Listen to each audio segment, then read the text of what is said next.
आज की आखिरी स्टोरी आपके सामने प्रस्तुत करते हैं।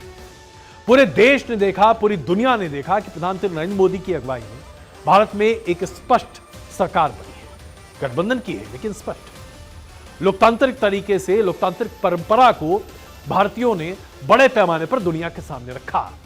144 करोड़ लोगों ने मतदान में हिस्सा लिया था। इससे बड़ा लोकतंत्र का जलवा और उत्सव कहां देखने को मिल सकता है।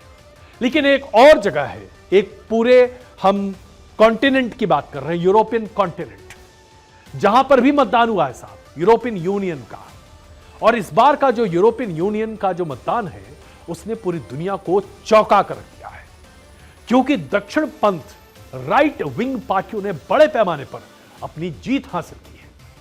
अब इसका परिणाम क्या होगा? सबसे पहला, जो इमिग्रेशन पॉलिसी है यूरोपियन यूनियन की, उस पर बड़ा असर पड़ने जा रहा है। यानी कि कोई भी व्यक्ति मुंह उठाकर शरणार्थी के तौर पर अब यूरोप में नहीं पहुंच पाएगा। सरकारें इस पर रोक लगाएंगी। खास करके अरब और तमाम देशों से बड़े पैमाने पर जो शरणार्थी इटली, ग्रीस और टर्की के रास्ते होते हुए यूरोप पहुंच रहे हैं, इन सब पर रोक लगाने की बड़ी कोशिशें होंगी। दक्षिण पंथ हावी होने के साथ ही सरकारें अपने वेलफेयर मैकेनिज्म्स पर भी रोक लगाती हुई दिखाई देंगी। और इसके साथ साथ कई ऐसी सरकारें हैं जिनके अस्तित्व पर ही सवाल खड़ा हो गया है। बात कहेंगे भाई यूरोपियन यूनियन का चुनाव था, देश का इससे क्या लेना देना। लेकिन साहब यही तो स्थिति है।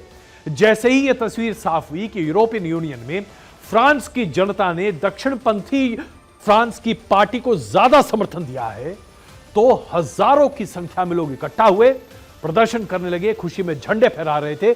यह तस्वीरें आपको हम दिखा रहे हैं। जैसे ही बातें सामने निकली, कहा गया कि फ्रांस में मैक्रों की सरकार अल्पमत में आ सकती है, क्योंकि फ्रांस की जनता ने कट्टरपंथी दक्षिणपंथ पार्टियों को अपना मत दिया है। फ्रांसीसी राष्ट्रपति इमैनुअल मैक्रों को यह बात बहुत आपत्तिजनक लगी और उन्होंने आनंद फानंद में तुरंत चुनाव कराने का फैसला कर दिया, यानी कि स्पॉट चुनाव।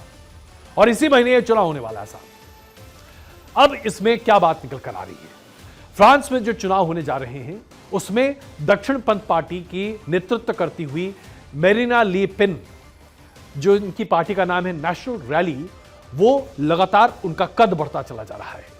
उन्होंने भंग करने की बात की कि भाई अब आप राष्ट्रपति नहीं रह सकते। ऐसे में अब चुनाव होंगे, 30 जून को पहला मतदान होगा और 7 जुलाई को उसके बाद फिर वोटिंग होगी और तय होगा कि आखिरकार क्या होने जा रहा है फ्रांस में।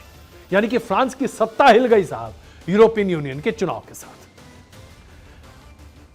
इमैनुअल मैक्रों ने जो बातें कही वो हम आपके सामने स्क्रॉल पर अभी रख रहे हैं। आप देखिए, उसमें उन्होंने लिखा है, ये नतीजे सरकार के लिए विनाशकारी हैं, मैं इसे अनदेखा नहीं कर सकता, मैं संसद भंग कर चुका हूं और आपके पास आ रहा हूं ताकि आप अपने राजनीतिक भविष्य और विकल्प को चुनें।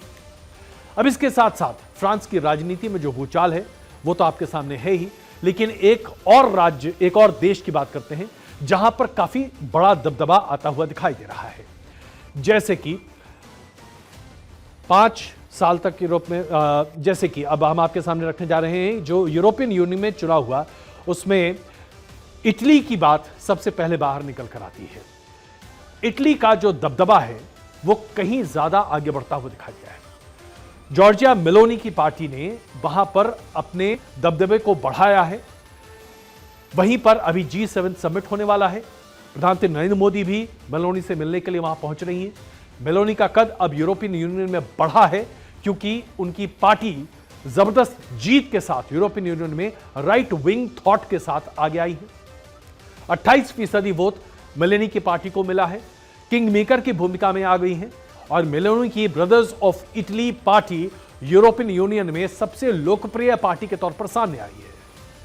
सबसे बड़ी बात तो यह है कि मेलोनी इस बात को पूरे तरीके से दुनिया के सामने रखती हैं कि वो तानाशाह के साथ खड़ी रही हैं। हम सब जानते हैं कि मुसोलिनी इटली के एक तानाशाह थे हिटलर के तौर पर, और मेलोनी ने कभी भी अपने आप को मुसोलिनी से अलग नहीं किया। दरअसल उनके ऑफिस में मुसोलिनी का फोटो तक लगा हुआ है।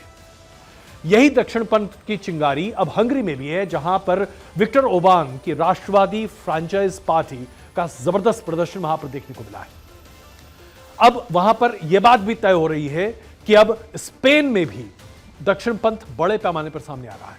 यहां पर भी जो चुनाव हुए थे, जो देश के चुनाव थे, वो अपने आप में दक्षिणपंथी पार्टियों के दबदबे को दिखा रहा था, लेकिन अब स्पेन में भी बड़े पैमाने पर दक्षिणपंथ सामने आ रहा है। हालांकि यूरोप में जिस तरीके से दक्षिणपंथ का कब्जा होता चला जा रहा है, उसके बाद क्या क्या चीजें होने वाली हैं।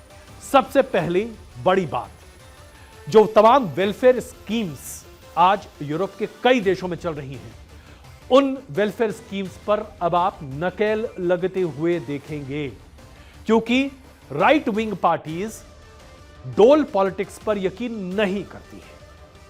कल्याणकारी योजनाओं में बड़ी कमी आई और इसका सीधा फायदा व्यवसाय या बिजनेस हाउसेस को बड़े पैमाने पर होगा, क्योंकि टैक्सेशन को कम किया जाएगा।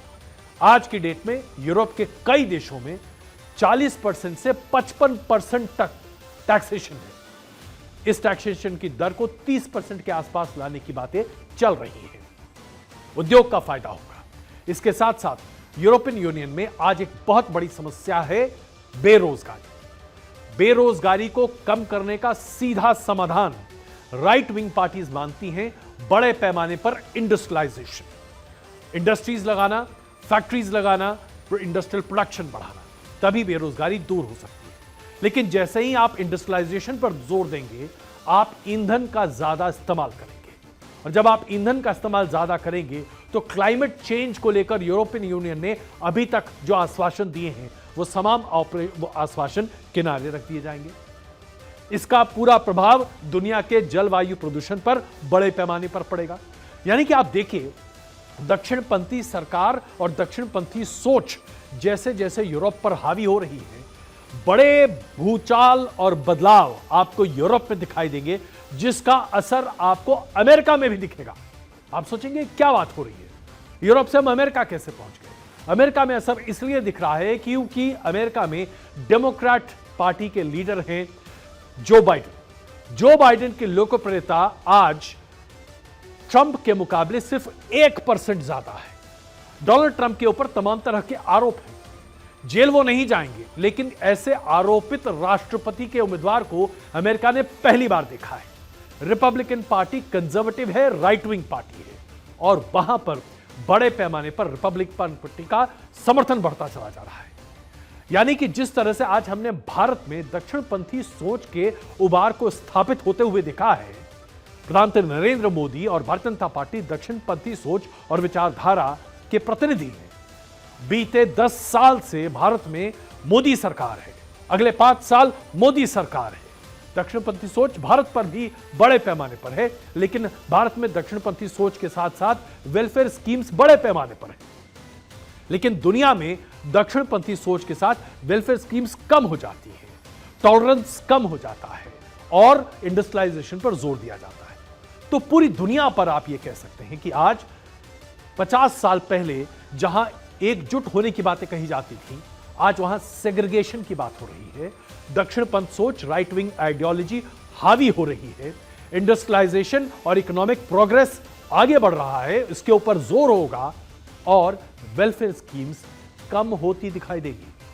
आने वाले दिनों में हो सकता है कि हिंदुस्तान में भी इसका असर आपको देखने को मिले। तो ये जो तमाम हमने आपके सामने वर्ल्ड इमेज सामने रखी है, ये इसलिए क्योंकि कई बार अंतरराष्ट्रीय डेवलपमेंट्स देश के डेवलपमेंट्स पर भारी पड़ते हैं और उसका असर भी देखने को मिलता है। मिस्टर एनालाइजर में आज के लिए बस इतना ही। लगातार देखते रहिए बात 24। बहुत धन्यवाद।